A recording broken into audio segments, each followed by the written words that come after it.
Dios ha sido fiel, su fidelidad nunca acabará. Vamos a empezar todos los domingos a predicar sobre el libro de Ruth.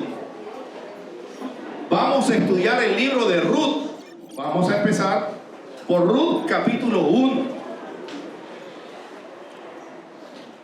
Y para uno comprender todo el libro y el propósito de Dios a través de él, debemos leerlo todo. Pero hoy solo nos vamos a limitar al capítulo 1. Y creo que debemos pensar que en este capítulo también vemos tragedia, pero también en el resto del libro vamos a ver esperanza. Tragedia y esperanza. Y pienso que uno de los propósitos que tenemos en esta mañana es considerar que usted esta mañana salga de aquí comprendiendo algo, que las tragedias que Dios permite en nuestra vida son oportunidades para crecer en esperanza en el Señor. Y este texto nos habla sobre cómo nuestro Señor controla las situaciones de la vida y cuál debe ser nuestra respuesta como hijos suyos. Así que esta mañana tenga presente, las tragedias son oportunidades para crecer en esperanza en el Señor. Ruth capítulo 1. Quiero que leamos por parte. Y voy a leer desde el versículo 1 al 5. Y yo creo que hay otras traducciones a las que yo más tarde les voy a pedir a los eruditos y escribas.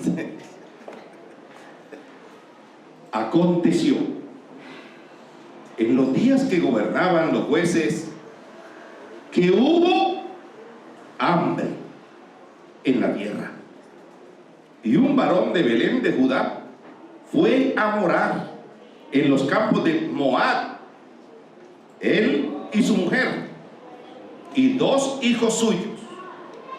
El nombre de aquel varón era Elimelech y el de su mujer Noemí, y los nombres de sus hijos eran Malón y Kelión, efrateos de Belén de Judá. Llegaron pues a los campos de Moab y se quedaron allí, y murió Elimelech, marido de Noemí, y quedó ella con sus 2 hijos, a los cuales tomaron para sí mujeres moabitas. El nombre de una era Orfa y el nombre de la otra Ruth, y habitaron allí unos 10 años, y murieron también los 2, Malón y Kelión, quedando así la mujer. ¿Cómo quedó la mujer? Desamparada de sus 2 hijos y de su marido. Hermano y amigo que está aquí esta mañana, ¿alguna vez tu vida ha dado algún giro en el que todo lo que era bueno se vino abajo rápidamente? Piensa en eso. Y hoy nos vamos a sumergir en el libro de Ruth, donde vemos un relato de amor, pero también pérdida. Hace años oí un título sobre el libro de Ruth: Amor en tiempos de hambre. Pero aquí también se ve redención, que nos enseñan lecciones valiosas sobre la fe, pero nos muestra la fidelidad de Dios. En este primer capítulo que vamos a mirar, veremos cómo una familia enfrenta la adversidad. Pregunto, ¿usted ha vivido alguna adversidad? Y hay de todo tipo de adversidades, familiares, económicas, ¿de qué más? De salud también. Tal vez usted ha recibido no un buen diagnóstico, pero también hay tragedias físicas. En estos días escuchamos como un rugido de un león. A medianoche, eran las 2:05 de la mañana, cuando nos hizo despertar un temblor. Esas son tragedias físicas. Gracias al Señor que no pasó nada. Aquí tengo un amigo que en vez de tener miedo tiene risa. Así que en este primer capítulo veremos cómo una familia enfrenta la adversidad y cómo una mujer que se llama Ruth toma decisiones que cambiarán su vida para siempre. Y para comprender plenamente esta historia, es crucial tener en cuenta el contexto en el que esta historia se desarrolla. En nuestras Biblias, Ruth está entre el libro de Jueces y primer libro de Samuel, o Samuel. Pero quiero ahora que vaya al capítulo 21 del libro de Jueces, el último versículo del capítulo 21. En estos días no había rey en Israel y cada uno hacía lo que bien le parecía. Este relato tiene lugar durante los días de los jueces en Israel, y hubieron varios jueces que eran hombres que Dios levantaba. Eran personas, seres humanos, personas líderes que Dios levantaba como caudillos para enfrentar a sus enemigos. No eran reyes, pero ellos estaban defendiendo al pueblo de Israel. Fue un periodo marcado. Este periodo de los jueces fue marcado por la apostasía y la falta de un liderazgo espiritual. En medio de ese entorno desafiante, pero no había quien temiera a la ley de Dios, emerge la historia de una familia que enfrenta una serie de pruebas y decisiones crueles.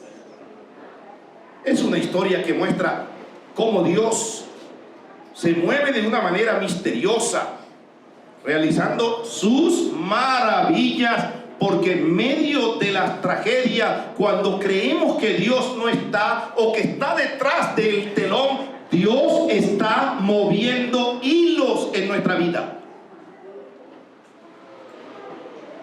Y los versículos 1 al 5, de los versículos 1 al 5, nos muestra una familia que vive o anda de mal en peor. Y aquí nos habla de una familia que vivía ¿en dónde? En Belén de Judá.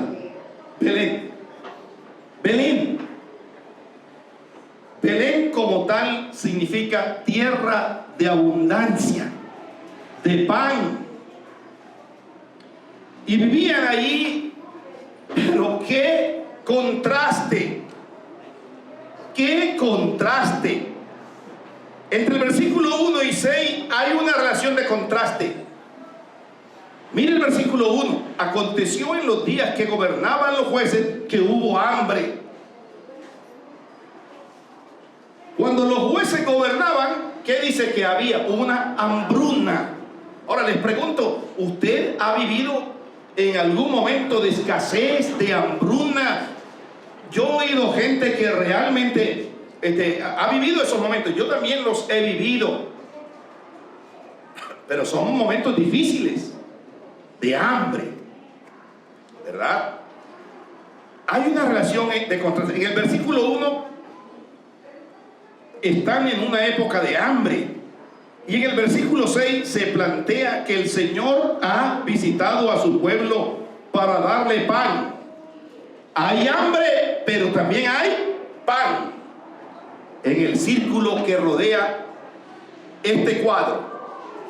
Así que el versículo 1 plantea que siempre los seres humanos pasamos por momentos difíciles, tiempos de hambre. Yo nací en Barranca Bermeja, Santander. Mi papá y mi mamá eran costeños de Montería, pero ellos se fueron recién casados a vivir ahí. Mi papá trabajó allí con el oro negro. La vida en Barranca era una vida que luego nosotros anhelábamos porque humanamente lo teníamos todo. Aún en Ecopetrol, cuando los hijos de los trabajadores tenían desde un borrador, nosotros jugábamos, y yo le pido perdón al Señor porque el carnavales lo jugábamos con leche clean, unos tarros de leche clean, y los malgastábamos. Nos daban útiles para ir. Los trabajadores tenían un comisariato o una despensa donde ellos iban y con unos fichos a ellos lo suplían. Así que la vida era totalmente buena, estable. Yo tenía 4 años cuando mi hermano mayor murió en Barranca. Nosotros vivíamos a las afueras del centro de Ecopetrol. El centro, si alguno conoce Barranca, está el centro y está el Barranca, donde está la refinería. ¿Y sabe qué, hermanos? Mi hermano mayor muere. Mi hermano mayor estaba enfermo, y en ese tiempo llegaron unos señores regando el DDT. Era un veneno, yo creo que algunos ni lo logran saber qué era DDT. Era un veneno para matar mosquitos, todas esas cosas. Y ellos llegaron y entraron por toda la casa, rociaron toda la casa, y mi hermano se asfixió con eso. Y él murió. Y todo empezó a cambiar. Mi mamá prácticamente empezó digamos, en su lamento, en su tristeza y en el dolor de la pérdida de un hijo, dijeron: vámonos de esta ciudad. Y nos fuimos de Barranca entonces a la costa, y ahí las cosas cambiaron. La moneda cambió. La cara de moneda de abundancia ahora pasó a escasez. Porque era otra vida, era otro trabajo, era algo diferente. Vivíamos de una manera y ahora aquí estamos viviendo de otra, pero Dios sí permite todas esas cosas para que nosotros podamos ver su gloria en nuestra vida. Hay etapas donde sentimos que vivimos la depresión de no encontrar un camino o una salida a las situaciones que vivimos. Y las realidades que se escapan de nuestras capacidades, y las cosas continúan. Hay gente que tiene deudas, obligaciones, necesidades, brotan los compromisos y se cierran las fuentes muchas veces. Ahora, ¿qué pasó con ellos? Se fueron de Belén a Moab. Los moabitas, un pueblo prácticamente en contra del pueblo de Israel, son descendientes de un incesto. ¿Se acuerdan de Lot y sus 2 hijas? Ellas tuvieron 2 hijos, Moab y Amón. Ahora es un pueblo que está a la vera del desierto, más o menos como a unos 100 kilómetros entre Belén y Moab.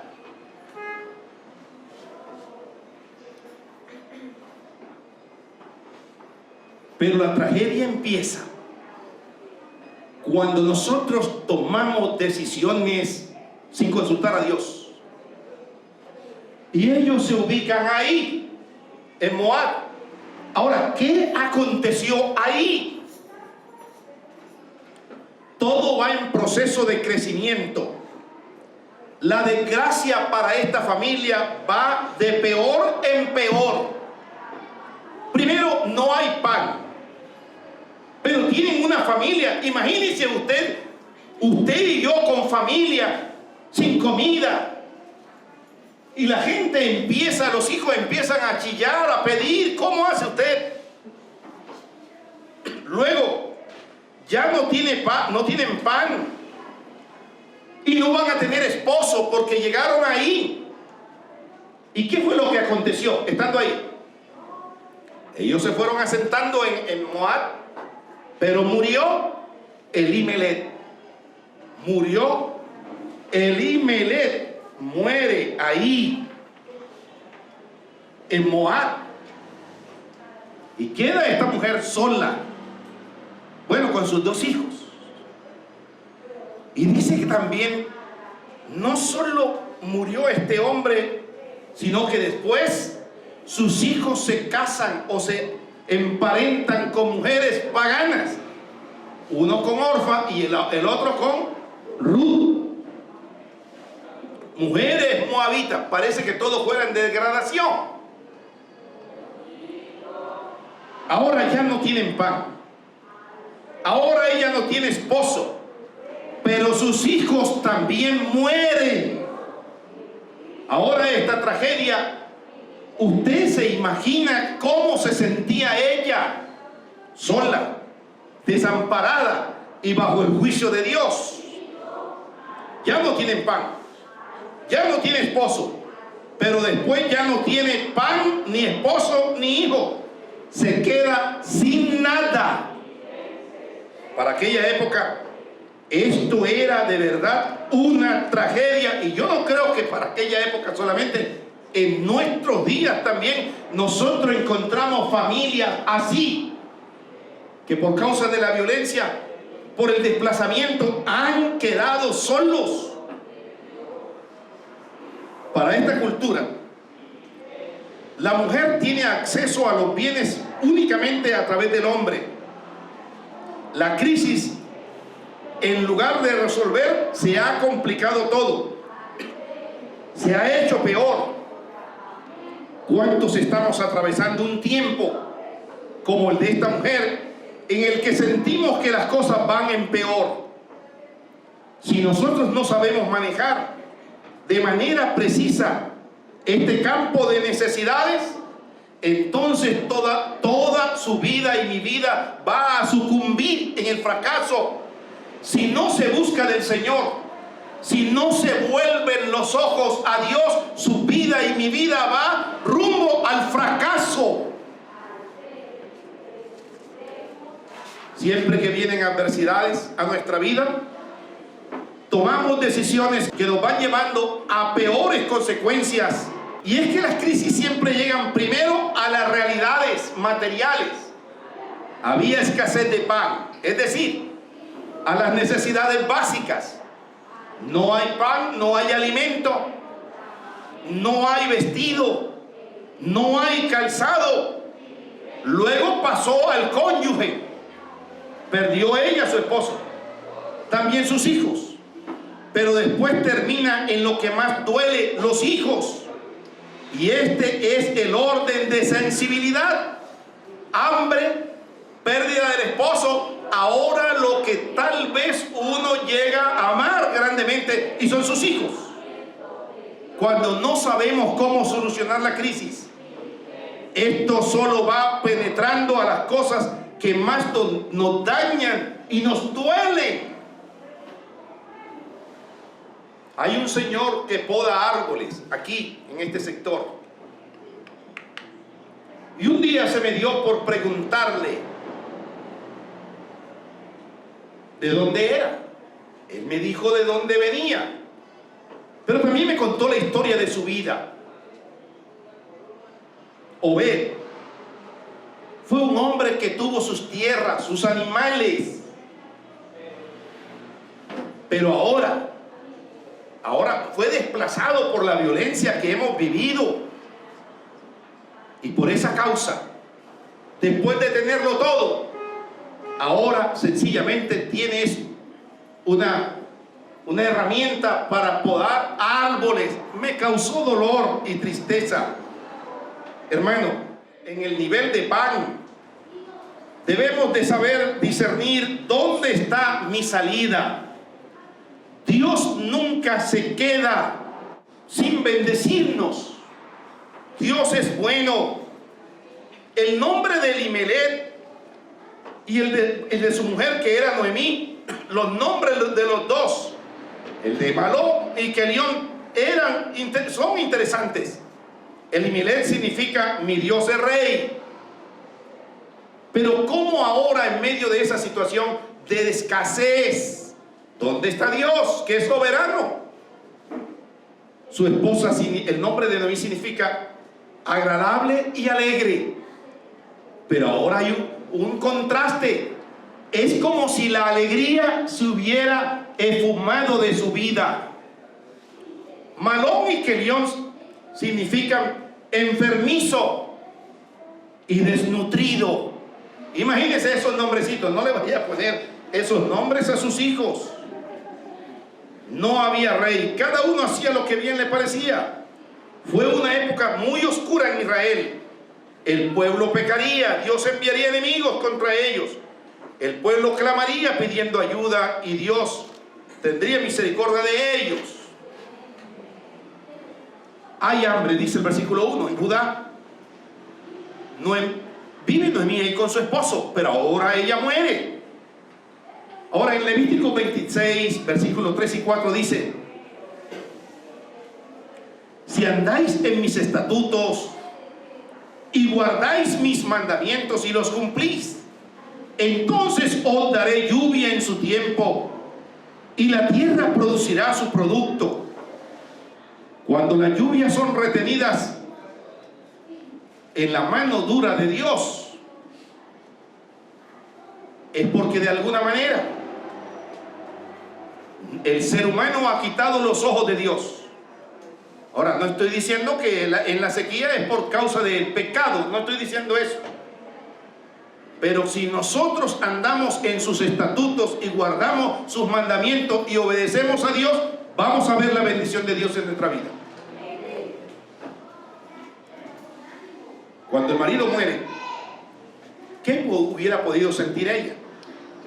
Sino que el juicio de Dios le había seguido y añadido dolor y hambre.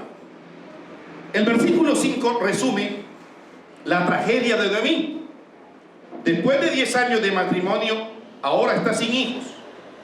Tanto Malón como Kelión murieron. De modo que la mujer quedó privada de sus 2 hijos y de su marido.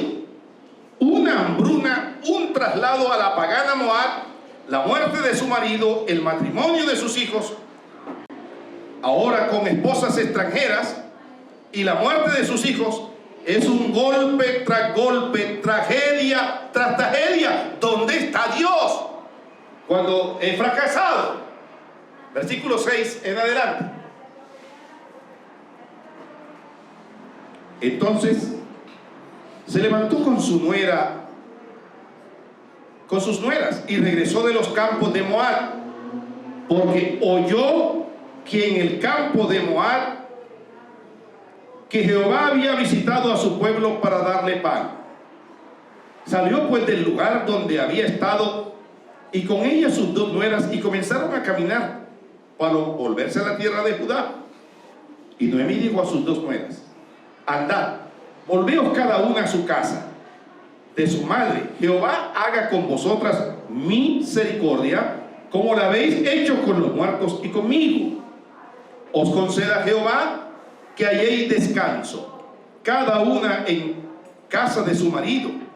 Luego la besó, y ellas alzaron sus ojos y lloraron, y le dijeron ciertamente: nosotras iremos contigo a tu pueblo. Y Noemí respondió: volveos, hijas mías, ¿para qué habéis de ir conmigo? ¿Tengo yo más hijos en el vientre que puedan ser vuestros maridos?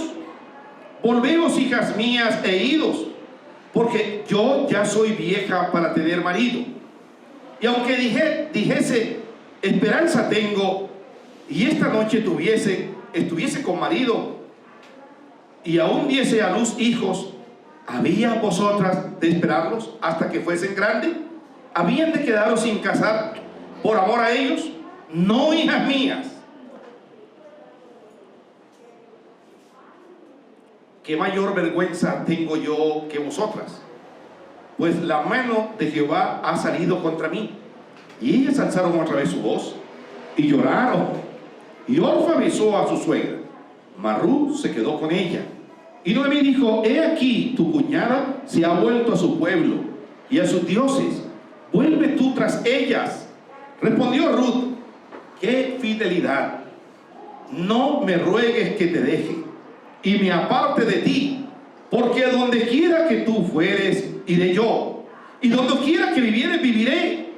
Tu pueblo será mi pueblo, y tu Dios, mi Dios. Donde tú murieres, moriré yo, y allí seré sepultada. Así que haga Jehová, y aún me añada, que solo la muerte hará separación entre vosotras dos. ¿A qué pacto? Y viendo de mí que estaba tan resuelta a ir con ella, no dijo más. En segundo lugar, creo que hay decisiones que debemos tomar aún en tiempos de angustia, cuando oímos que Dios está en el asunto. Cuando ellos se fueron de Belén, se fueron motivados por una situación o una circunstancia. No tome decisiones sin consultar a Dios. Si usted no ve a Dios en el panorama, quédate quieto y espera que Dios obre. Párate, dice el Salmo 46:10. Está quieto y ve cómo es que Dios obra poderosamente en tu vida. ¿Cuánto le da la gloria al Señor? Noemí recibe la noticia de que el Señor ha visitado a su pueblo y le ha dado de comer. Ha venido pan, abundancia, cosecha. Entonces ella decide regresar. Miren algo interesante. Mientras gobernaban los jueces, ¿qué había? ¿Qué había? Mientras gobernaban los jueces, hambre. Pero ahora, mientras Dios está en el asunto, ahora no es que Dios no haya estado en medio de esa situación, claro que sí, pero cuando Dios está en el asunto y sus propósitos son para tu vida y mi vida, quiero decirle que Dios tiene abundancia para su vida y mi vida.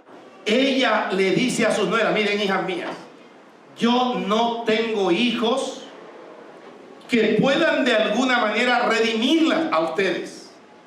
No tengo hijos. Aquí se ve la figura de la redención. ¿Por qué han de ir conmigo? ¿Tengo todavía hijos en mi vientre que sean vuestros maridos? Vuélvanse a sus casas, a sus padres, a su familia, porque yo soy demasiado mayor para tener hijos. En otras palabras, Noemí no tiene nada que ofrecerles. Su condición es peor que la de ellos. Si intenta ser fieles a ella y al nombre de sus maridos, no encontrarán más que dolor. Entonces ella concluye al final del versículo 13: no, hijas mías, porque me es muy amargo por causa de vosotras que la mano del Señor haya salido en contra mía. No vengan conmigo, porque Dios está en contra. Tu vida puede ser tan amarga como la mía.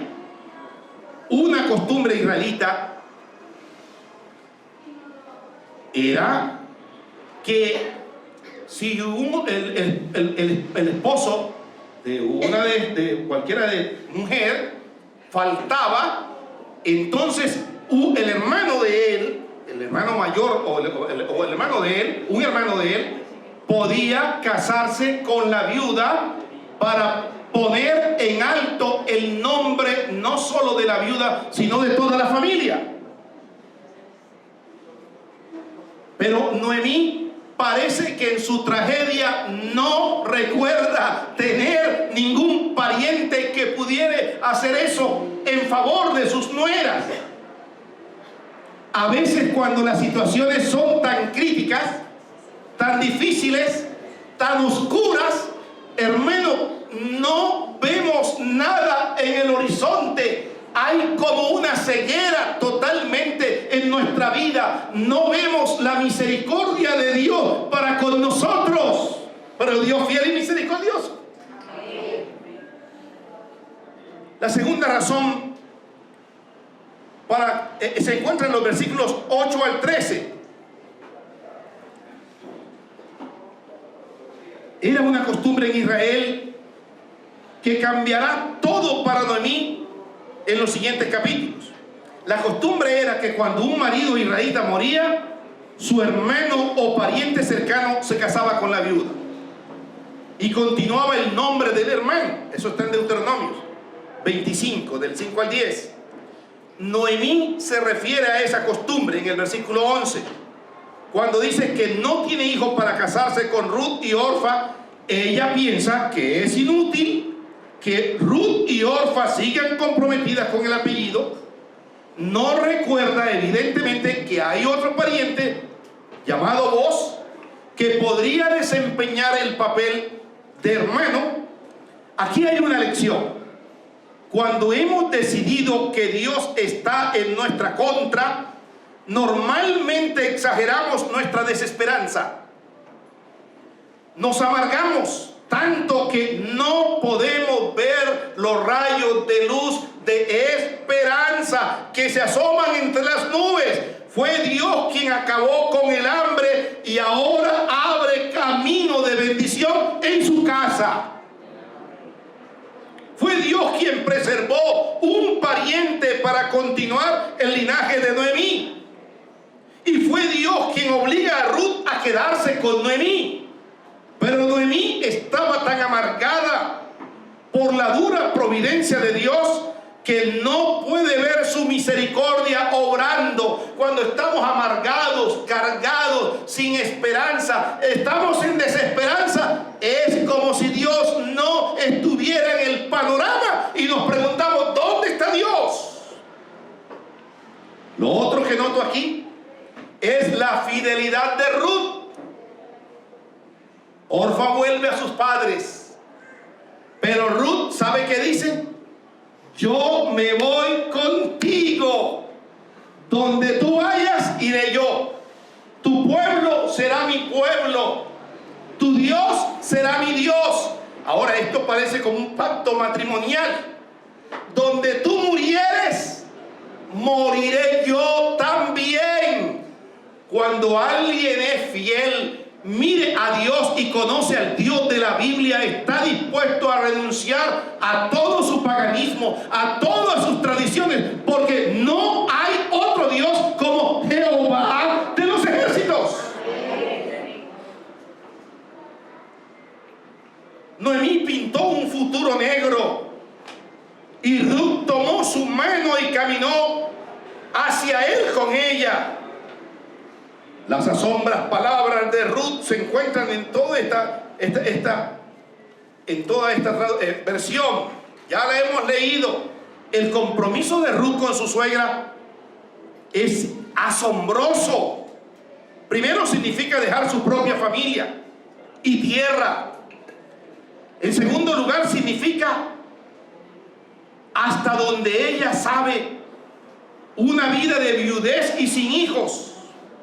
Pero en tercer lugar significa ir a una tierra desconocida, con un nuevo pueblo, con unas nuevas costumbres y un nuevo idioma.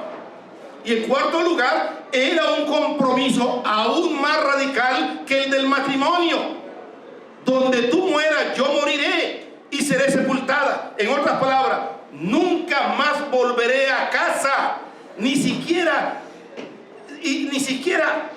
si Noemí muere. Pero el compromiso más sorprendente de todo es este: tu Dios será mi Dios.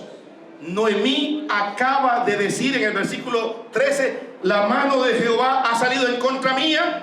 La experiencia de Noemí fue amarga, dura, difícil, pero aquí hay una nuera que ha sido impactada e influenciada por la vida de Noemí, pero transformada por el poder del Señor.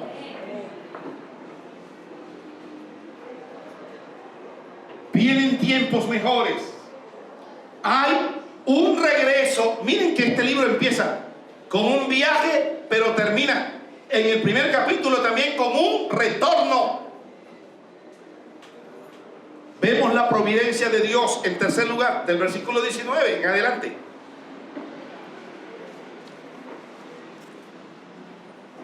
Versículo 19. Anduvieron pues ellas dos hasta que llegaron a Belén. Y aconteció que habiendo entrado en Belén, toda la ciudad se conmovió por causa de ellas. Y decían, ¿no es Noemí? Y ella le respondió, no me llames Noemí, sino llámeme Mara, porque en gran amargura me ha puesto el Todopoderoso. Yo me fui llena, pero Jehová me ha vuelto con las manos vacías. ¿Por qué me llamaréis Noemí? Ya que Jehová ha dado testimonio contra mí y el Todopoderoso me ha afligido. Así volvió Noemí y Ruth, la moabita, su nuera con ella. Volvió de los campos de Moab y llegaron a Belén al comienzo de la siega y de la cebada. Noemí recibe la noticia de que el Señor ha visitado a su pueblo, les ha dado de comer. Entonces ella decide regresar a Judá. Al parecer, su nuera Ruth y Orfa querían ir, pero le acompaña aquí Ruth. Creo que hay tres razones por las que el escritor dedica tanto espacio al esfuerzo de Noemí. En primer lugar, ella enfatiza la miseria en la que se encontraba, pero no solo eso. En segundo lugar, significa hasta dónde ella sabe. Una vida de viudez y sin hijos es algo difícil. Y en tercer lugar, significa ir a vivir sin parientes. Pero hay algo soberano aquí. Dios ha preservado a un hombre para que redima a esta familia. Algo interesante es que Dios existe. Dios es soberano. Dios ha afligido. El problema con Noemí es que ha olvidado tal vez la historia de José. Cuando José fue vendido por sus hermanos y llevado por unos mercaderes a Egipto, y luego se encuentra con ellos. En Génesis 50:20 dice, el mal que ustedes pensaron contra mí, Dios lo ha encaminado a bien. La gente no creyente dice, no hay mal que por bien no venga. Pero yo lo que creo es que Dios es soberano, es todopoderoso, aún en medio de circunstancias difíciles. El Señor ha hecho regresar a Noemí con las manos vacías, dice ella. Pero en un sentido no es así. Noemí está tan cansada de la noche de la adversidad que no puede ver el amanecer del regocijo. Dios permite que una pagana entre a la genealogía del Señor Jesucristo. Los que no son, Dios los hace ahora. Dios tiene misericordia con Raimundo y todo el mundo. Hay gente que esta mañana no está aquí en la iglesia, pero Dios tiene propósito con su vida. Así que Dios es el que transforma, Dios es el que cambia las situaciones, Dios es quien redime. Nada es imposible para Dios. Y de esta familia ha de nacer el Cristo. ¡Qué bendición! ¡Qué maravilla para nuestra vida! Termino diciendo, ¿qué podemos aprender de esta historia? En primer lugar, la amargura produce ceguera espiritual. Me fui llena, pero regresé vacía. Ahora, ustedes dirán, pastor, es una realidad, pero ella no estaba viendo más allá de la situación material. Pero Dios sí había preservado a vos para que redimiera a su familia a través de Ruth. La obra de Dios tiene un alcance lo que nuestros limitados ojos no pueden ver. En tercer lugar, nuestro Dios tiene un plan que nadie puede detener, que Dios está llevando a cabo con personas comunes como tú y como yo. Esta mañana quiero terminar dejándoles un desafío. Hermanos, le animo que esta mañana, hoy, usted le cuente al Señor todas tus cargas, tus preocupaciones, pero también de tus decisiones. Y Él hará una obra en su vida. No tome decisiones sin consultar al Señor. Cuando tomamos decisiones sin consultar al Señor, generalmente fracasamos. Ahora, en el mundo vamos a tener aflicciones y adversidades.